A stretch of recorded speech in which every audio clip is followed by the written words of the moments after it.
بسم اللہ الرحمن الرحیم۔ تمام بھائی اور بہنوں کو السلام علیکم۔ مسند احمد میں ہے کہ رسول اللہ صلی اللہ علیہ وسلم نے فرمایا کہ پہلے زمانے میں ایک بادشاہ تھا، اس کے ہاں ایک جادوگر تھا۔ جب جادوگر بوڑھا ہوا تو اس نے بادشاہ سے کہا کہ میں اب بوڑھا ہو گیا ہوں اور میری موت کا وقت قریب آ رہا ہے، مجھے کوئی بچہ سونپ دو، میں اسے جادو سکھا دوں۔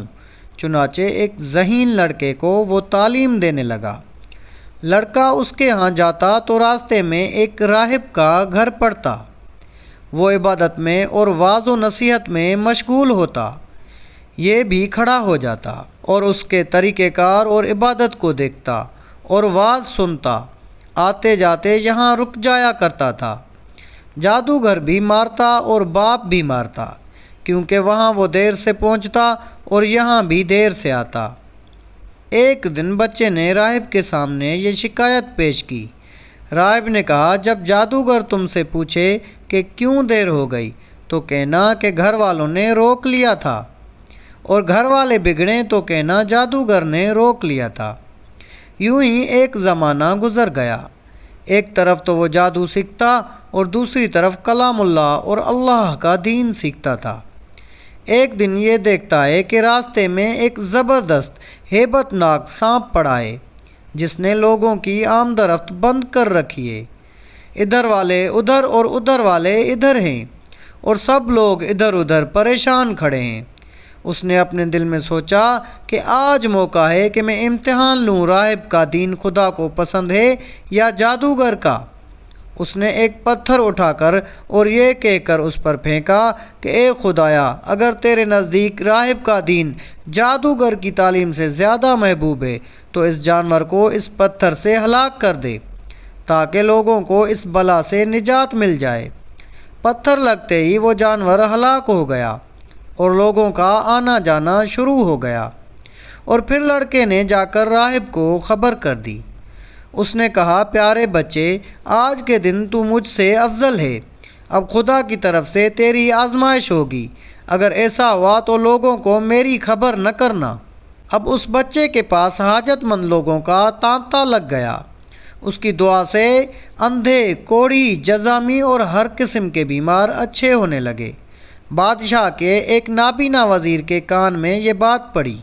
وہ بڑے تحفے تحائف لے کر حاضر ہوا اور کہنے لگا کہ مجھے شفا دے دے تو یہ سب کچھ تجھے دے دوں گا۔ اس نے کہا، شفا میرے ہاتھ میں نہیں، میں تو کسی کو شفا نہیں دے سکتا، شفا دینے والا اللہ وحدہ لا شریک لہ ہے، اگر تو اس پر ایمان لانے کا وعدہ کرے تو میں دعا کروں۔ اس نے اقرار کر لیا۔ بچے نے اس کے لیے دعا کی، اللہ نے اسے شفا دے دی۔ وہ بادشاہ کے دربار میں آیا اور جس طرح اندھا ہونے سے پہلے کام کرتا تھا اسی طرح کام کرنے لگا۔ اس کی آنکھیں روشن تھیں۔ بادشاہ نے تعجب میں آ کر پوچھا کہ تجھے آنکھیں کس نے دیں؟ اس نے کہا، میرے رب نے۔ بادشاہ نے کہا، ہاں، یعنی میں نے دی ہیں۔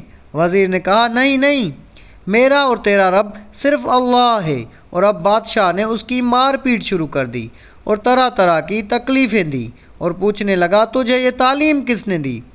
آخر اس نے بتایا، میں نے اس بچے کے ہاتھ پر اسلام قبول کیا ہے۔ اس نے اسے بلایا اور کہا کہ اب تم جادو میں کامل ہو گئے ہو، اندھوں کو بینا اور بیماروں کو تندرست کرنے لگے ہو۔ اس نے کہا، غلط ہے، میں کسی کو شفا نہیں دے سکتا، نہ میں جادوگر ہوں، شفا اللہ کے ہاتھ میں ہے۔ وہ کہنے لگا، اللہ تو میں ہی ہوں۔ اس نے کہا، ہرگز نہیں، پھر تو میرے سوا کسی اور کو رب مانتا ہے؟ تو اس نے کہا، میرا اور تیرا رب اللہ ہے۔ اس نے اب اس بچے کو طرح طرح کی سزائیں دینی شروع کر دیں، یہاں تک کہ راہب کا پتہ لگا لیا اور راہب کو بلا کر کہا کہ اسلام کو چھوڑ دے۔ اس نے انکار کیا تو بادشاہ نے اسے آرے سے چروا دیا۔ پھر اس نوجوان سے کہا کہ تو بھی دین اسلام سے پھر جا۔ اس نے انکار کر دیا تو بادشاہ نے اپنے سپاہیوں کو حکم دیا کہ اسے فلاں پہاڑ کی چوٹی پر لے جاؤ، وہاں پہنچ کر اگر دین سے باز آ جائے تو اچھا ہے، ورنہ اسے وہیں سے دھکا دے دو۔ چنانچہ سپاہی اسے پہاڑ کی چوٹی پر لے گئے۔ جب اسے دھکا دینا چاہا تو اس نے اللہ سے دعا کی، اے میرے اللہ، جس طرح تو چاہے مجھے ان سے نجات دے۔ اس دعا کے ساتھ ہی پہاڑ ہلا اور سب سپاہی لڑک گئے، صرف وہی بچہ باقی بچا۔ وہاں سے بادشاہ کے پاس گیا۔ بادشاہ نے کہا، یہ کیا ہوا؟ میرے سب سپاہی کہاں ہیں؟ بچے نے کہا، خدا نے مجھے بچا لیا، وہ سب ہلاک ہو گئے۔